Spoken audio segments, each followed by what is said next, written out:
Aku nggak suka belajar sambil duduk. Aku suka jalan-jalan, tapi aku suka belajar. Angkat pusing lebih asik menggambar. Setiap anak berhak memperoleh pendidikan tanpa perbedaan, termasuk anak dengan disabilitas. Aku tutup kuping, bukan nggak mau dengar sama bu guru, karena aku nggak tahan dengar soal teman-teman yang ribut. Aku kurang suka pelajaran matematika, aku lebih suka membaca sama main basket. Bu guru, aku nggak bisa melihat, tapi aku tetap ingin belajar. Di sekolah inklusif, kami para guru paham bahwa anak-anak berkebutuhan khusus mempunyai potensi untuk dikembangkan. Hanya saja cara belajar mereka yang berbeda. Pendidikan adalah hak asasi yang paling mendasar bagi setiap manusia, tidak terkecuali bagi anak berkebutuhan khusus. Warga negara yang memiliki kelainan fisik, emosional, mental, intelektual, atau sosial berhak memperoleh pendidikan khusus. Hal ini menunjukkan bahwa anak yang memiliki hambatan kelainan atau memiliki kemampuan potensi, kecerdasan, dan bakat istimewa berhak pula memperoleh pendidikan yang sama dengan anak normal dalam layanan pendidikan. IDEA Individuals with Disability Education Act, Undang-Undang tentang Pendidikan Penyandang Disabilitas di Amerika Serikat membagi anak berkebutuhan khusus menjadi 3 kelompok besar. Yang pertama, anak dengan gangguan fisik seperti tunanetra atau gangguan penglihatan. Yang kedua, anak dengan gangguan emosi dan perilaku seperti tunawicara dan atau ketidaklancaran bicara. Dan yang ketiga, anak dengan gangguan intelektual seperti tunagrahita atau anak dengan hambatan perkembangan mental. Nah, jadi secara umum, untuk mempelajari konsep panjang seorang tunanetra akan sulit paham jika pembelajarannya itu hanya dengan mentransfer isi materi dari buku menjadi media audio yang dapat didengar ataupun media huruf timbul yang dapat diraba. Nah, agar belajar itu lebih nyaman dan lebih efektif, cara belajarnya itu harus disesuaikan. Misalnya, dengan mengoptimalkan pengalaman belajar konsep panjang lewat membandingkan perbedaan dari bunyi ke ukuran tubuh atau perbedaan bunyi dari jarak seperti ketukan di atas meja.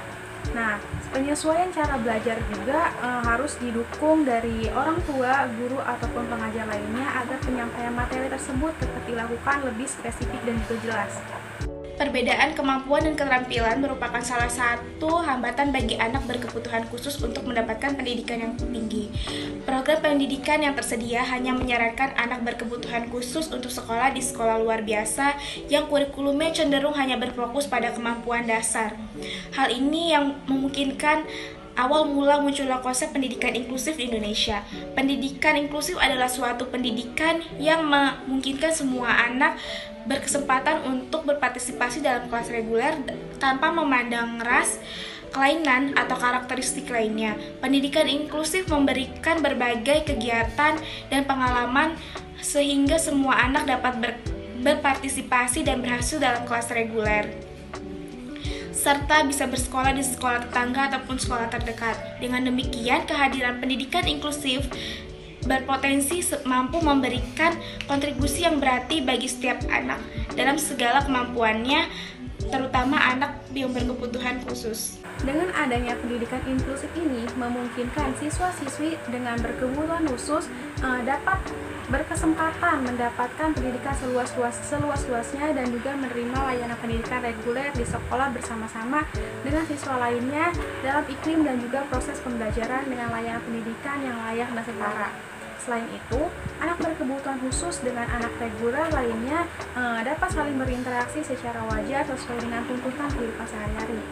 Nah, dengan adanya pendidikan inklusif ini diharapkan dapat memecahkan salah satu persoalan dalam penanganan pendidikan bagi anak di Indonesia yang berkelainan khusus.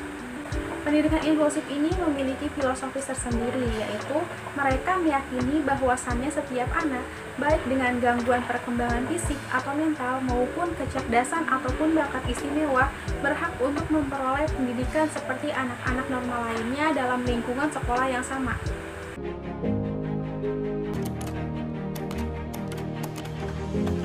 Braille adalah sejenis sistem tulisan sentuh yang digunakan oleh para penyandang tunanetra.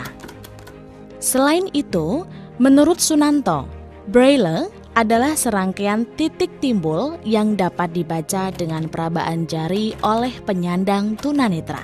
Perhatikan pentingnya penguasaan huruf Braille oleh anak tunanetra. Dalam memperoleh informasi melalui tulisan diperlukan sebuah program pembelajaran khusus, yaitu membaca Braille permulaan yang didahului dengan assessment.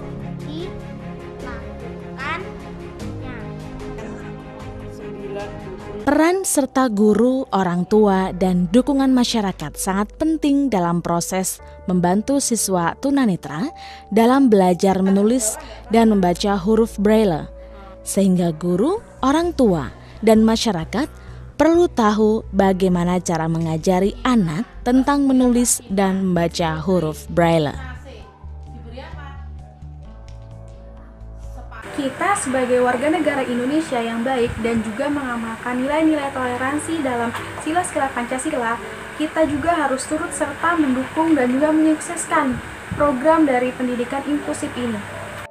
Seperti tidak membeda-bedakan anak berkebutuhan khusus dengan anak biasa, bantu teman kita yang berkebutuhan khusus untuk belajar di sekolah, dan sebarkan informasi ini melalui media kamu, kita, dan kalian punya.